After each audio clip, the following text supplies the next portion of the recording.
Olá, amigos. Hoje falaremos sobre as falácias. A palavra falácia, ela tem origem no latim. A etimologia aponta a palavra falere como a raiz dessa palavra. Falere significa enganar. Em lógica, falácia significa um argumento falso, porém aparentemente verdadeiro. Ele tem a aparência, a roupagem de verdadeiro, mas no fundo ele é falso. Aqui eu compartilho um site com vocês, vou colocar o link na descrição. E ele nos mostra 24 falácias. Nós vamos ver aqui, vamos comentar rapidamente. Quem quiser depois pesquise sobre aquelas que achou mais interessante. E aquelas que não são tão comuns à nossa vivência, a gente vai abrir e dar um exemplo aqui em cada link, tá bom? Vamos lá. A primeira aqui é a falácia do espantalho, que se baseia em distorcer o argumento de alguém para poder atacá-lo mais facilmente. Então é aquela história, né? Colocar palavras na boca de outra pessoa. Eu falo um argumento, aí a pessoa ela distorce aquilo que eu disse para poder tentar me refutar. Vamos lá para o segundo. Falsa causalidade. Presumir que uma relação real ou aparente entre fatos significa que um é causa do outro. Vamos abrir esse aqui. Então aqui vamos ver. Muitas pessoas confundem correlação, coisas que acontecem juntas ou em sequência, com causa. A ocorrência de uma coisa provoca a ocorrência de outra. Ou seja, muitas pessoas confundem correlação com causa. Às vezes, a correlação é uma coincidência ou pode ser atribuída a uma causa em comum. Exemplo. Ao apontar para um gráfico complicado, Rogério mostra que as temperaturas vêm aumentando nos últimos séculos, enquanto que o número de piratas vem diminuindo. Logo, os piratas causam resfriamento global e, portanto, o aquecimento global é uma farsa.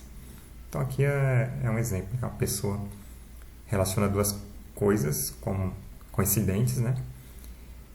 Mas que, no fundo, não tem relação nenhuma uma com a outra.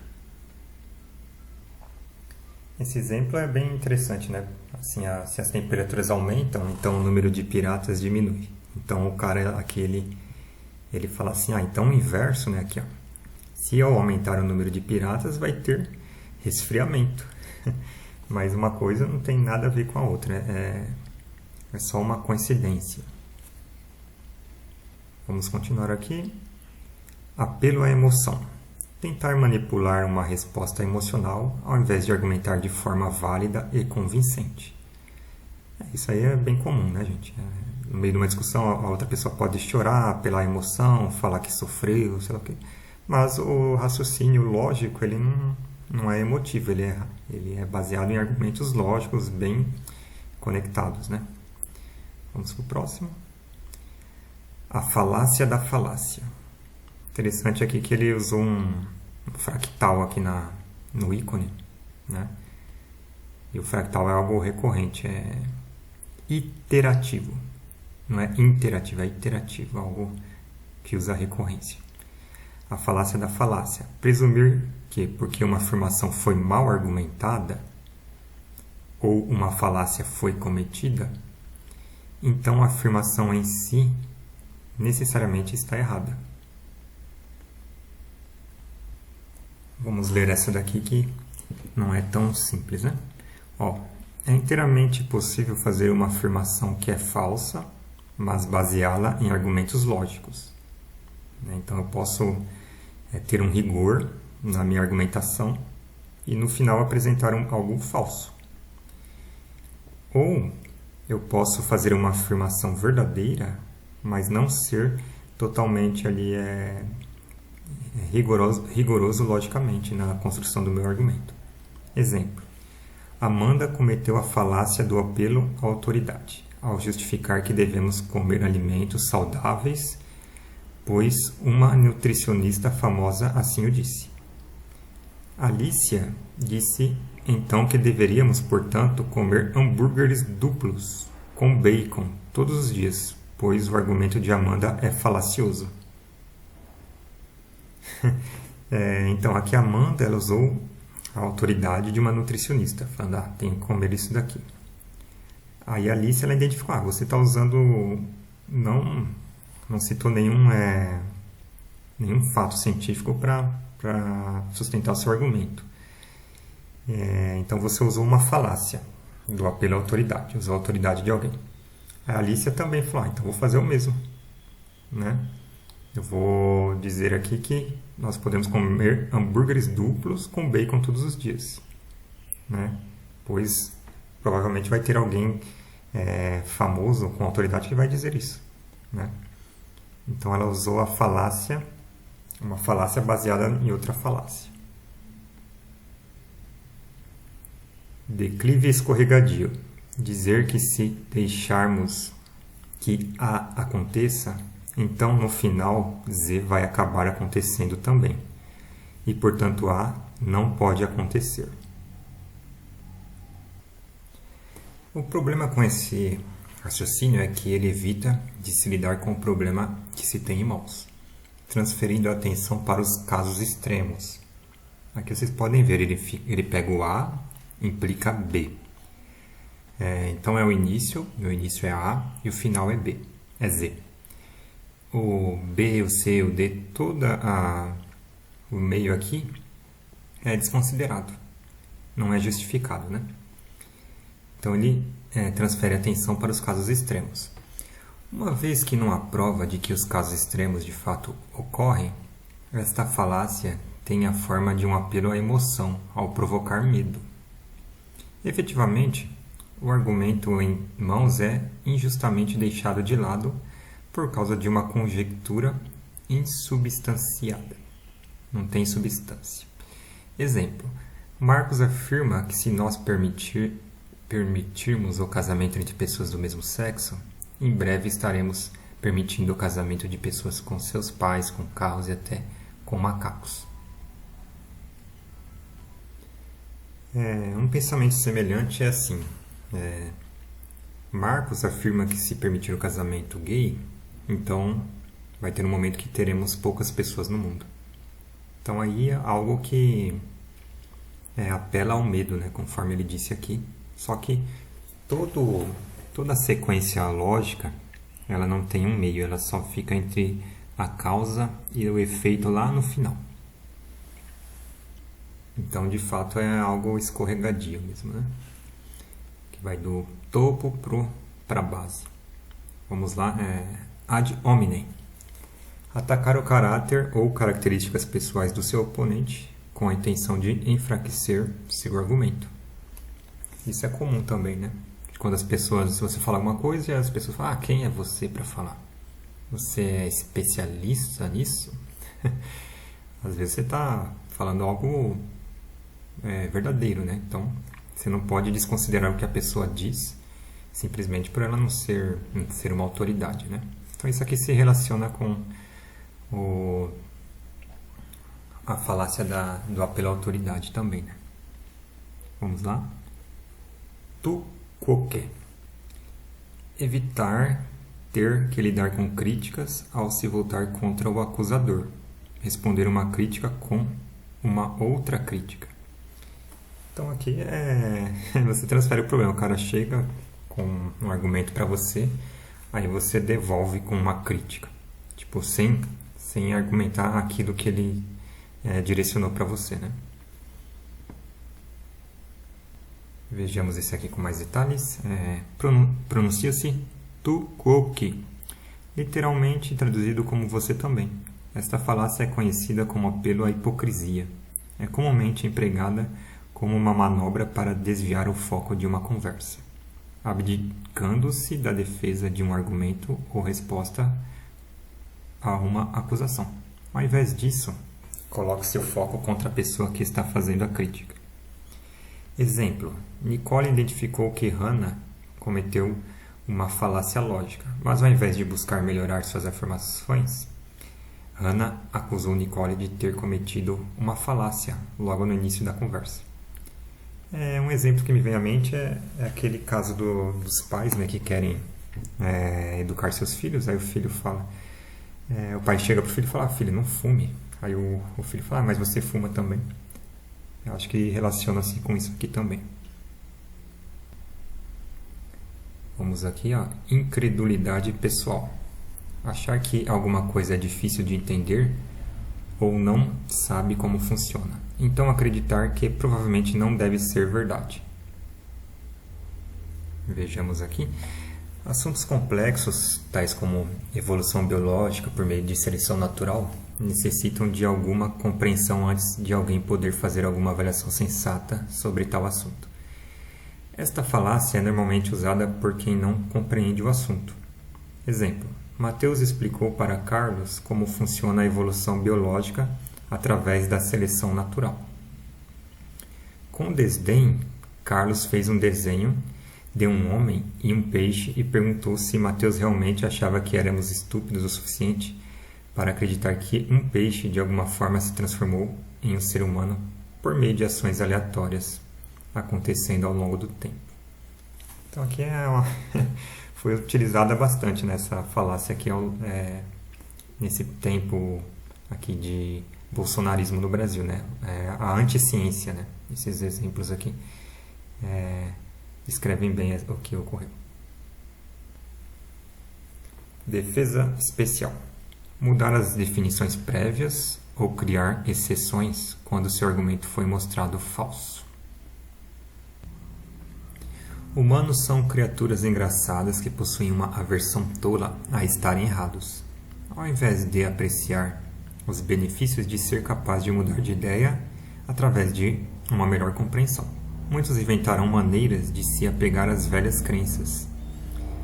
Uma das maneiras mais comuns que as pessoas fazem isso é pós-racionalizar uma razão qualquer pela qual o que eles pensavam ser verdade deve continuar sendo verdade.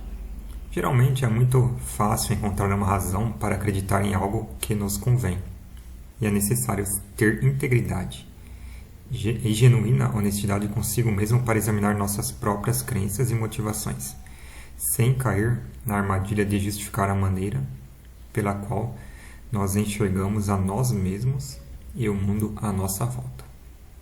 Exemplo: Eduardo alegou ter poderes paranormais psíquicos.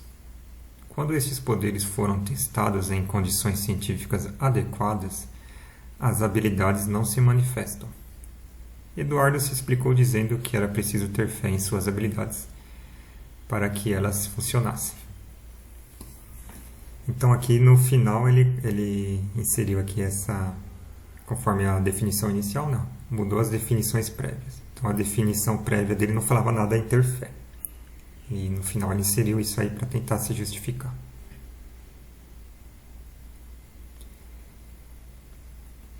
Pergunta maliciosa. Fazer uma pergunta que tinha uma presunção embutida, de forma que ela não pode ser respondida sem aparentar assumir algum tipo de culpa. Vamos lá. Falácias de perguntas maliciosas são particularmente efetivas em tirar dos trilhos debates racionais, devido sua natureza provocativa. O destinatário da pergunta maliciosa é obrigado a defender-se e pode parecer nervoso ou na defensiva. Exemplo: Kátia e Ellen estavam ambas interessadas em Uberaldo e competiam pela atenção do mesmo. Um dia, quando Uberaldo estava por perto, Kátia perguntou a Ellen, em tom inquisitivo, se Ellen estava tendo problemas com vício em drogas. Essa falácia é uma bomba mesmo, né? Colocaram até aqui no ícone. Vamos lá. O ônus da prova. Dizer que o ônus da prova não está em quem está fazendo uma afirmação. Deixa eu voltar aqui. Mas sim em alguém que deve provar que essa afirmação não é verdadeira. O ônus da prova, a responsabilidade, né? A carga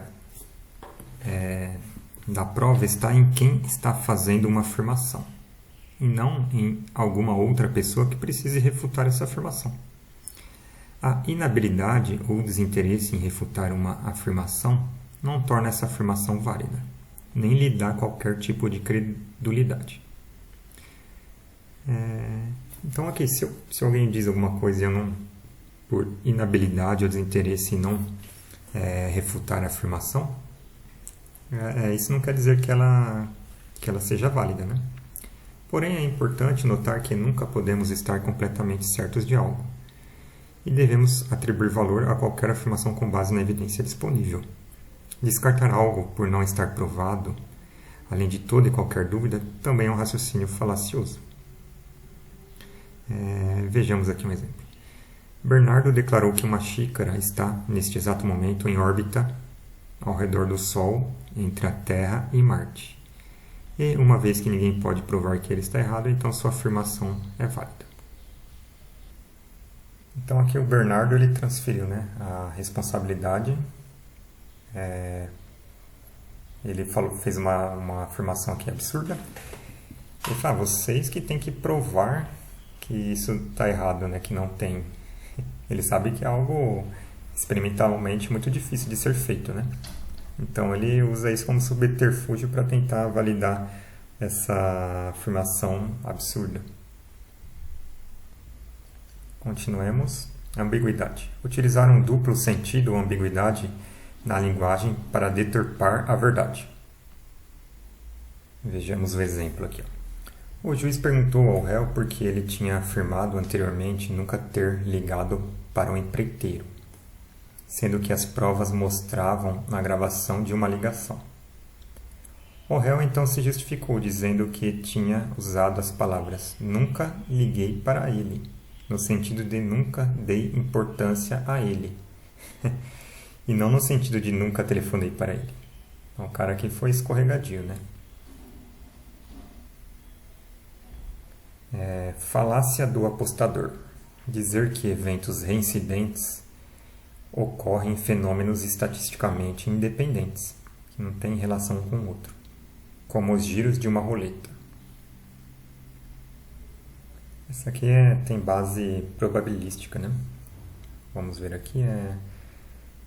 Essa falácia, comumente tida como algo crível, pode ser creditada à criação de uma cidade inteira no deserto de Nevada, Estados Unidos. Embora a chance de uma combinação de acontecimentos reincidentes ser baixa, cada evento individual tem chances inteiramente independentes da última ocorrência. Se eu lançar uma moeda 20 vezes seguidas, há uma chance muito pequena de que eu tire 20 vezes seguidas o cara apareça 20 vezes seguidas. Porém, as chances de dar cara continuam sendo 50% para cada lançamento individual, não influenciados pelo que aconteceu antes. Exemplo: a roleta deu vermelho 6 vezes seguidas, então Gregório afirmou que preto tinha que ser o próximo resultado. E isso aí não é verdade, né? Porque foi uma coincidência. Aquilo que aconteceu antes não necessariamente tem influência no que vai acontecer agora.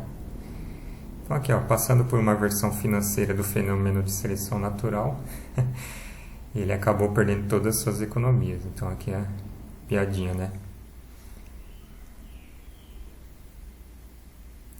Apelo à popularidade. Fazer um apelo à popularidade ou ao fato que muitas pessoas fazem alguma coisa, como uma tentativa de validação dessa coisa.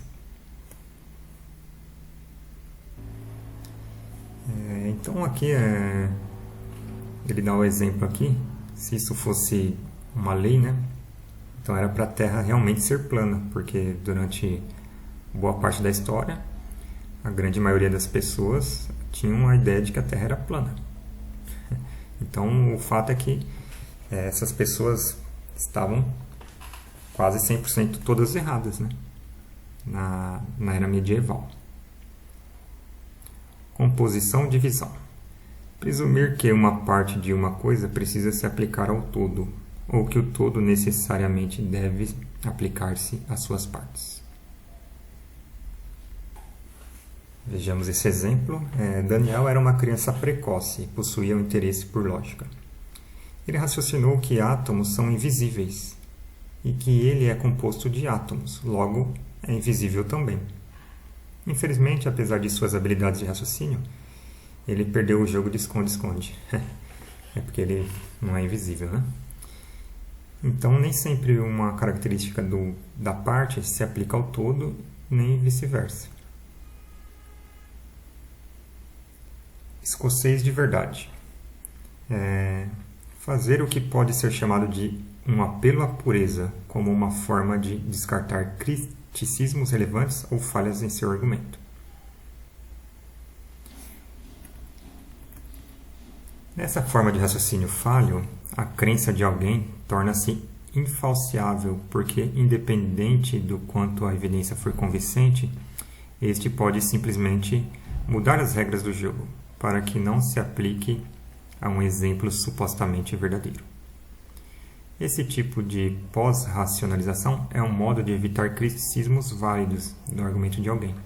Exemplo: Douglas declarou que escoceses não colocam açúcar em seu mingau. Então, Adam informou que ele é escocês e coloca açúcar em seu mingau. Furioso como um verdadeiro escocês, Douglas grita que nenhum escocês de verdade coloca açúcar no seu mingau. Aqui tem um pouco de apelo à autoridade, né? E no final também é que ele muda a regra do jogo, né? Teve uma falácia aí que também tinha essa questão de mudar a regra do jogo também. Que interessante aqui, parece o monstro do Lago Ness, né? Vamos aqui, genética ou origem. Julgar algo como bom ou ruim com base na pessoa de quem isso veio, ou no local onde isso veio. Essa falácia evita o argumento desviando o foco para as origens de algo ou alguém. É similar a uma falácia ad hominem, no sentido de que faz uso de percepções negativas para dar uma impressão ruim do argumento de alguém, sem apresentar um motivo para esse argumento em si não possuir mérito. Aqui no canal, a gente, como nós falamos de religião, né, na maioria dos vídeos, a gente vê isso aqui como algo predominante. Muitas vezes no Islã, por uma pessoa ser um sheik ou ser um cara antigo lá da era medieval, as pessoas falam, não, o que ele falou tem fundamento. Por exemplo, os compiladores do sunismo e do xiismo. Então, só por causa da genética ou origem, por exemplo, baseada na raça de alguém, isso não quer dizer que aquilo que ela disse tem fundamento. Eu já vi isso muito, às vezes baseado assim, até na forma como a pessoa se apresenta. Por exemplo, alguém vai fazer alguma apresentação ou até um vídeo e a pessoa fala, nossa, mas olha só, o vídeo de baixa qualidade, a pessoa começa a prestar uma atenção nas aparências também, né? Coisa digna de pessoas de baixa índole moral, né? Exemplo, acusado no Jornal da Manhã de corrupção e aceitar propina, o senador disse que devemos todos sermos muito cautelosos com as coisas que ouvimos na mídia, pois todos sabemos que a mídia não é confiável.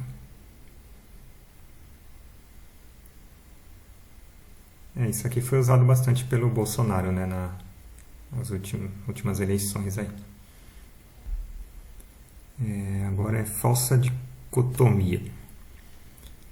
Você apresentou dois estados alternativos como as únicas possibilidades para alguma coisa, quando, de fato, existem outras possibilidades. Aqui, ó. Também conhecido como falso dilema ou preto e branco, essa tática insidiosa aparenta formar um argumento lógico. Porém, sob um olhar mais cuidadoso, torna-se evidente que existem mais possibilidades do que a escolha que foi apresentada. O pensamento binário não permite as diferentes variáveis, condições e contextos em que poderiam existir mais do que apenas as duas possibilidades apresentadas, enquanto enquadra o argumento equivocadamente e atrapalha um debate honesto e racional. Exemplo: enquanto reunia apoio para seu plano que iria fundamentalmente diminuir os direitos dos cidadãos, o Supremo Líder disse às pessoas que ou elas estavam do seu lado ou estavam do lado do inimigo. Ou seja, apenas duas alternativas. E realmente, quando discutimos sem raciocinar, assim, sem meditar profundamente nas questões, isso pode acontecer com facilidade, porque as pessoas costumam ver apenas duas alternativas, sendo que existem, às vezes, 3, 4 ou muitas outras alternativas. Agora é raciocínio circular. Apresentar um argumento circular em que a conclusão está incluída na premissa. Você apresentou um argumento circular, né? Então aqui você fala uma coisa e naquilo que você falou já está dentro, né? Não é uma construção lógica, já está no que você falou, a sua conclusão está dentro do que você falou. Então vamos ver aqui. Esse argumento logicamente equivocado frequentemente nasce em situações em que pessoas possuem uma suposição forte e longo enraizada, daquelas que se tem como um axioma. E axioma é uma verdade, algo que se assume como verdade inicialmente, né? Como na matemática nós temos axiomas de Euclides. A partir deles se constrói a teoria, né? Então são verdades fundamentais. Aqui, ó, verdades inquestionáveis, universalmente válidas. O pensamento circular é ruim porque não é muito bom. Aqui é uma ironia dele, né? Nossa, eu falo que é ruim. Por quê? Porque não é bom. Ó, exemplo, a palavra de Zorbo, o grande, é impecável e perfeita. E todos sabemos disso, pois ele diz isso no seu manuscrito, o grande e infalível livro das melhores e mais verdadeiras coisas ditas por Zorbo, que são definitivamente verdadeiras e nunca devem ser questionadas. Então a afirmação, né, a premissa, né, ela contém a conclusão. Então aqui vimos raciocínio circular. É interessante, né, como a pessoa ela faz toda uma volta que se nós não tivermos atenção, parece que ela está construindo algo, mas na verdade não construiu nada, né? Vamos para o próximo. Apelo à natureza. Argumentar que algo é natural, então é válido, justificado, inevitável, bom ou ideal. Então aqui, ó, muitas coisas naturais são também consideradas boas. Isso pode enviesar nosso pensamento. Mas a naturalidade em si não diz se algo é bom ou ruim. Por exemplo, matar pode ter tido como natural. Na natureza tem morte, né? Os animais se matam, né? Tem predadores, tudo, né? Mas isso não significa que é algo bom ou justificado. Ó, o vendedor de remédios passou pela cidade com sua carroça oferecendo vários remédios naturais, como uma garrafa de água potável especial, entre aspas. Ele disse que as pessoas precisam ter medo de remédios artificiais, como os antibióticos. Então aqui ele fala, se é artificial, então não é natural. Então se não é natural, então não é bom.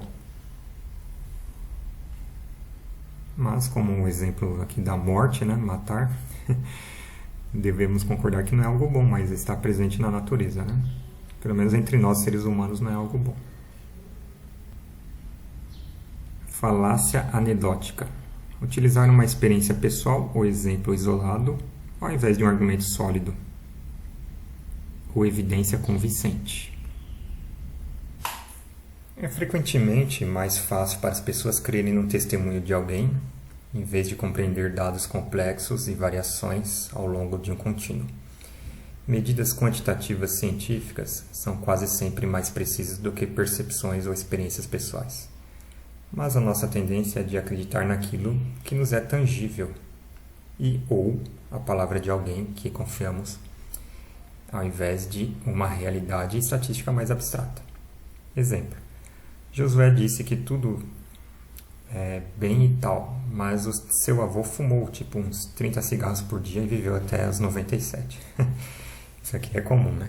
Então não confie em tudo que você lê sobre meta-análises de estudos metodologicamente sólidos, mostrando relações causais provadas. Isso aqui tem um pouco de apelo à emoção também, né? Essa falácia tem um pouco disso. Vamos lá, está acabando já, né? O atirador do Texas. Filtrar propositalmente um conjunto de dados para poder encaixá-lo em seu argumento. Ou encontrou um padrão que se encaixa em uma presunção. Essa falácia é uma metáfora a um atirador que, após disparar aleatoriamente em diferentes alvos, escolhe apenas os alvos em que acertou, no centro, como evidência de suas habilidades.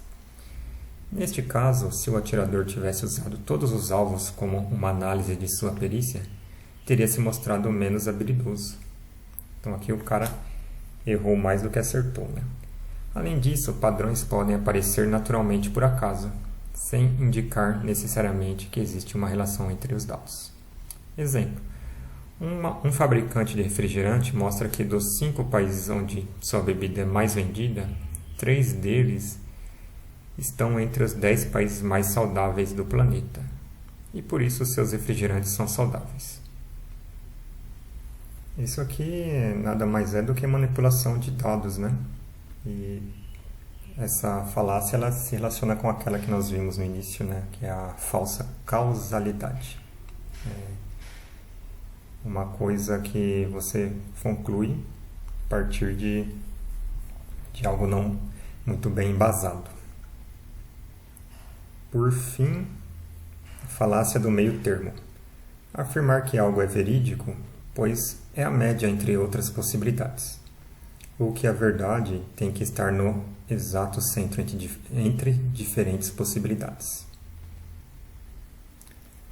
Muitas vezes a verdade reside, sim, entre 2 pontos extremos, mas isso também pode enviesar nossa forma de pensar.